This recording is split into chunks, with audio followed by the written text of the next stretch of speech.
8h11. Olha, nós temos acompanhado aqui os acontecimentos no Oriente Médio, não só convidando pessoas que falam por aqui, são analistas, né, para a gente entender as coisas. Todos os dias a gente faz um roteiro aqui com sites israelenses, árabe, americano, britânico, espanhol, que é outro país, a gente bota russo, todo dia na abertura, para você ter uma ideia geral e formar sua própria opinião a respeito em função dessas notícias. Mas surgiu também uma questão que nos embaraçou. Qual é? É que o secretário-geral da ONU, Antônio Guterres, ele disse que a situação está tão grave que ele ia apelar para o artigo 99 da Carta das Nações Unidas. Eu não fazia nem ideia, falei, fala um negócio desse, será que a gente sabe? Bom, nós pedimos então a gentileza do professor de Relações Internacionais, professor Gustavo Macedo, professor de Relações Internacionais do IBMEC, para conversar um pouco conosco. Professor, muito obrigado aqui por atender o Jornal Nova Brasil. Olá, gente, bom dia. Vocês me ouvem bem? Ouvimos, muito obrigado. Gustavo, conta pra gente o seguinte, quando ele diz, vou lançar a mão desse artigo da Carta da ONU, o que significa exatamente? O artigo 99 da Carta das Nações Unidas, ela funciona como um mecanismo de emergência de última ordem. Ele é um artigo muito curto e o texto dele diz explicitamente que o secretário-geral da ONU tem o poder de convocar o Conselho de Segurança sempre que ele entender que existe alguma situação que põe em risco a ordem mundial. Então, isso é muito importante, porque desde 2017, quando o Antônio Guterres assumiu como secretário-geral da ONU, ele nunca havia feito uso do artigo 99. Então, assim, guerra na Ucrânia, outras situações durante a pandemia, outros conflitos em outros lugares do mundo, ele nunca fez uso do artigo 99. Agora ele fez. Isso lhe dá uma participação, vamos dizer assim, uma atuação à frente da ONU diferenciada daqueles que o antecederam como secretário-geral da ONU?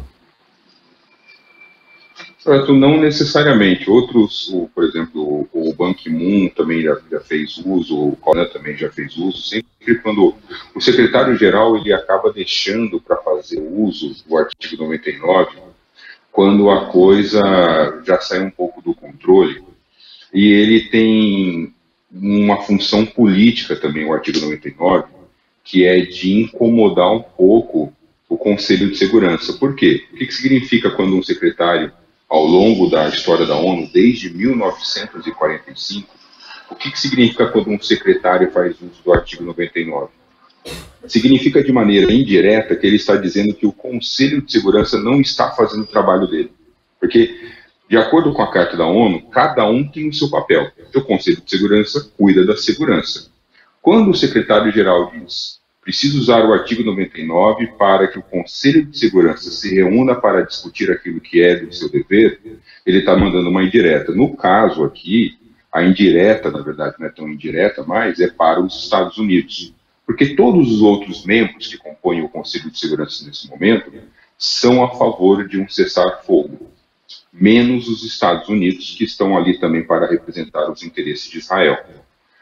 É importante dizer também que a carta do secretário-geral da ONU, que vazou na mídia ontem, segundo a informação que nós temos, ele diz explicitamente, olha, eu preciso convocar o artigo 99, porque nós estamos diante de uma catástrofe humanitária sem precedentes.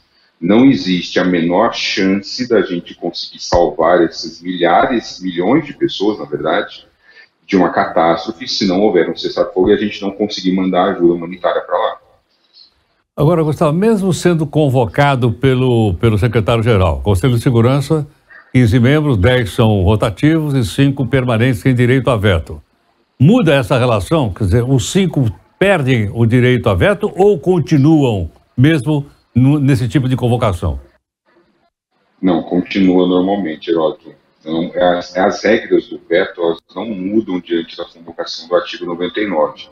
O que vai acontecer, mais uma vez? É uma forma também do secretário-geral ele lavar as mãos, dele não ser acusado, de não ter utilizado tudo que estava a seu dispor para tentar impedir uma catástrofe humanitária. Então, assim, ele tem feito declarações desde conflito lá no início de outubro, ele tem feito declarações chamando a atenção, olha, a gente tem que tomar cuidado com o tipo de reação por parte de Israel.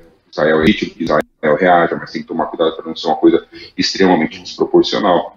E aí a gente percebeu já nesses últimos 2 meses, pouco mais de 2 meses, né, que a coisa um pouco saiu do controle, que a quantidade de pessoas vítimas dos ataques, né, das incursões militares, é uma coisa absolutamente desproporcional.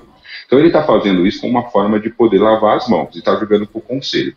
No Conselho, as regras continuam iguais. Só que agora, de novo, na diplomacia, a coisa funciona muito pela imagem. Né? As pessoas, elas sentem muito quando elas sentem a imagem delas queimadas. Agora, de novo, o Conselho se reúne, vai ter que discutir de novo o que fazer com essa situação. Se os Estados Unidos vetarem novamente uma resolução que pede o cessar-fogo, fica feio para os Estados Unidos de novo. Professor Gustavo, e quanto à Assembleia Geral? Ela apenas assiste? Ela tem alguma participação efetiva? Qual é o que sobra para a Assembleia Geral da ONU? A Assembleia Geral ela também tem bastante poder. A Assembleia Geral ela também tem a possibilidade de aprovar algumas resoluções cujas competências podem influenciar no encaminhamento do conflito. Porém, algumas dessas resoluções, até mesmo pelo ordenamento da Assembleia Geral, elas precisam de maioria absoluta dentro da votação da Assembleia, o que também pressupõe algo muito semelhante, tá, a Assembleia Geral com o funcionamento do nosso Congresso brasileiro. Muitas vezes aquilo que parece óbvio acaba não sendo aprovado por causa de uma série de jogos políticos dentro do nosso Congresso. A Assembleia é muito parecida, você tem lá 190 e poucos membros, esses membros precisam votar uma determinada resolução. E também não é fácil você arregimentar todo mundo na mesma direção. Porém, as resoluções aprovadas pela Assembleia Geral, elas não têm o mesmo caráter de autoridade que a do Conselho de Segurança. A Carta da ONU deixa de maneira muito clara que naquilo que diz respeito à ordem internacional, segurança e paz internacional, é o Conselho de Segurança quem tem a última palavra. Então a Assembleia Geral, ela pode fazer algo muito semelhante. Ela pode aprovar ações para criar constrangimentos no Conselho de Segurança. A Assembleia ela também pode convocar o Conselho, ela pode fazer algo semelhante ao que o Guterres está fazendo. Mas, mais uma vez, é o Conselho de Segurança quem tem a última palavra nesse assunto. Professor Gustavo, muito obrigado pela gentileza. Obrigado, um bom dia para todos. Muito obrigado. Professor Gustavo Macedo, professor de Relações Internacionais do IBMEC. Paulo, acabei de aprender o tal do artigo 99. E o que diz? Vamos repetir para o ouvinte? Ele diz, então, que é o direito que o secretário-geral da ONU tem de convocar o Conselho de Segurança quando a coisa está feia. E está feia, né? Porque muita gente publicou e tal, mas no dia, aí, o professor acabou de explicar para a gente aí.